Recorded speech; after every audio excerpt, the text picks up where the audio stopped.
Are you serious? Are you serious?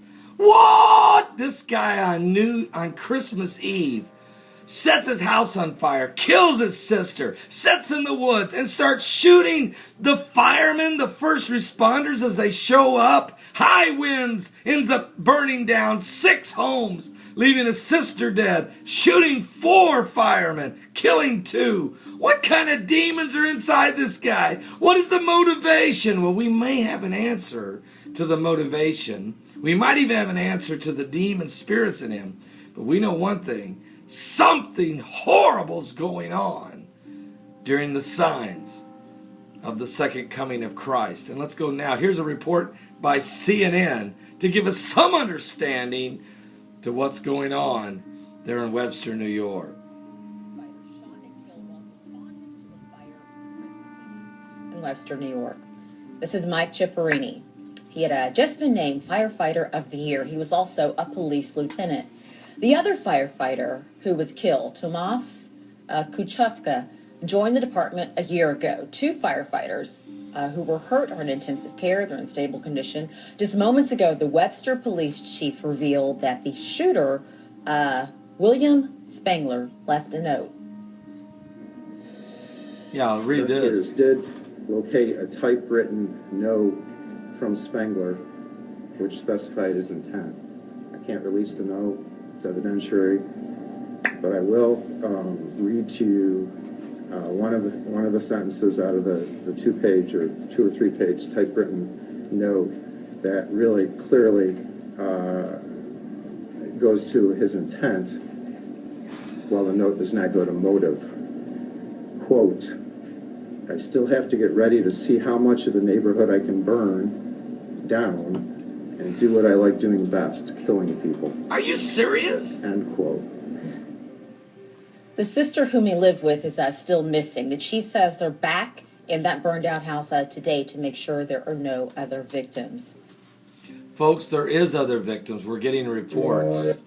Let me read to you quickly. The shooter who was ambushed, the firefighters, left a note. Now, the sniper who ambushed the volunteer firefighters in upstate New York, killing 2, seriously wounding 2 other firemen, has left a note saying he hoped to burn down the neighborhood and to kill as many people as possible. A charred body, believed to be his sister's, has been found in the burned house. So we've got a new update on that. Here's the deal. William Spangler, age 62, used a Bushmaster semi-automatic rifle, the same kind that was used in the Sandy Hook Elementary shooting, according to Webster police. He was equipped to go to war. He was equipped to go to war. Is this a world at war? You might say, well, Paul, of course, we've always had wars. We've always got issues. No. I understand about nation rising against nation and kingdom against kingdoms. But, folks, you got to understand what's going on now is the spirit of darkness. The spirit of darkness, Lucifer himself, is at total war with that which is good. You see, evil is against good. To murder 4 police, to go after 4 police officers or firefighters, kill 2 firefighters, wound 2 others, first responders, doesn't matter who they are, don't even care, don't even know who they are. It's just because it's evil against good. It's going on right now, and it's affecting. The shooter was convicted. Get this, William Spangler had been convicted of killing his grandmother decades ago, about 30 years ago.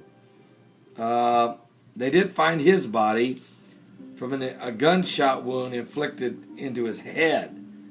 Okay? So, the evil continues to manifest. The Bible said in the last days, because iniquity abounds, the love of many would wax cold. Jesus said that was one of the signs to look for before his return in Matthew 24.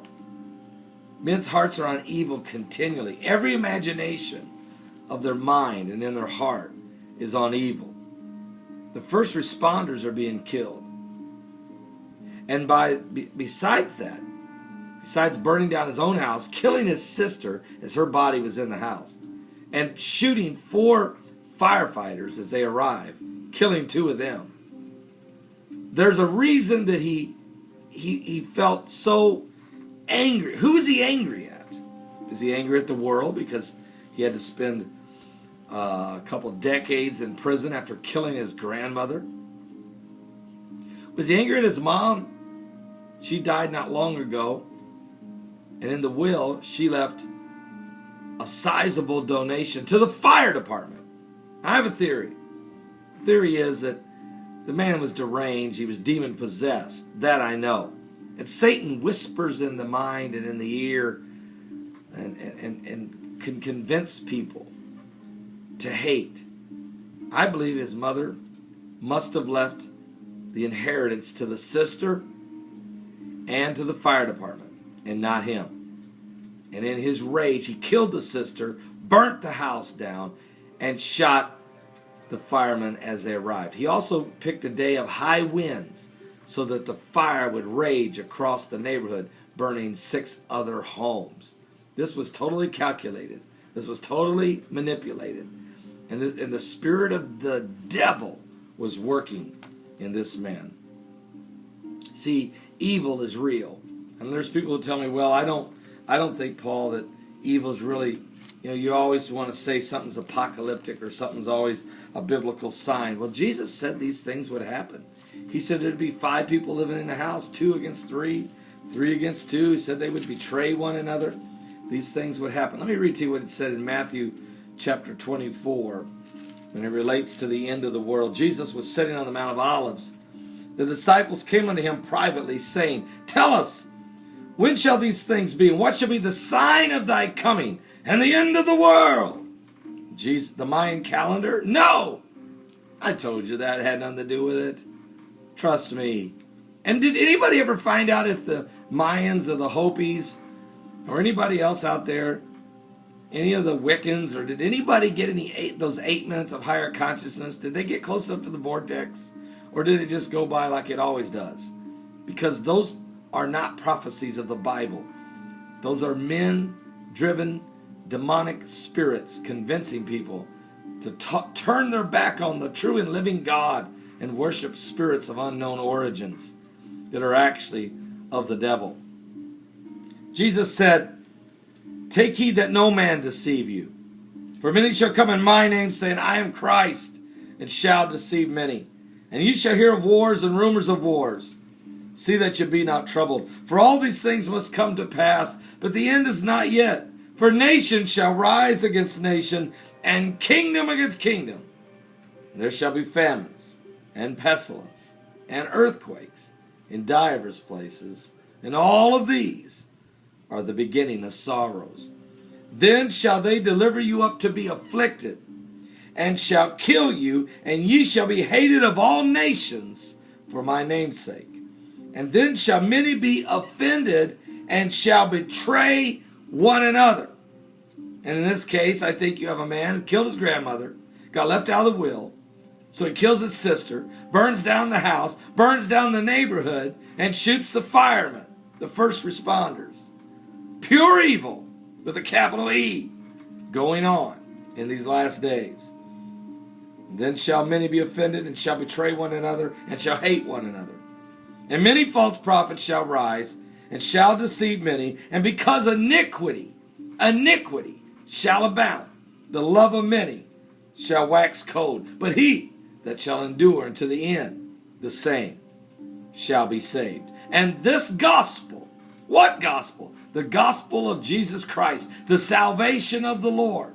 When this gospel is preached unto all the world, then, for a witness unto all nations, then shall the end come. Are you saved? We are living in the apocalyptic hour. I mean, we have a snowstorm, a tornado, rains, high winds, flooding, all happening from one storm. Something absolutely outside the norm, tearing apart the country. We have the murdering, the shooting. Here's a guy kills his grandmother. You don't ever let this guy out of jail. You kill your grandmother. You never let a guy like this out of prison. This is the problem. This is the problem. Give your life to Jesus Christ. This is the last days. Be saved. Jesus' name. Be safe.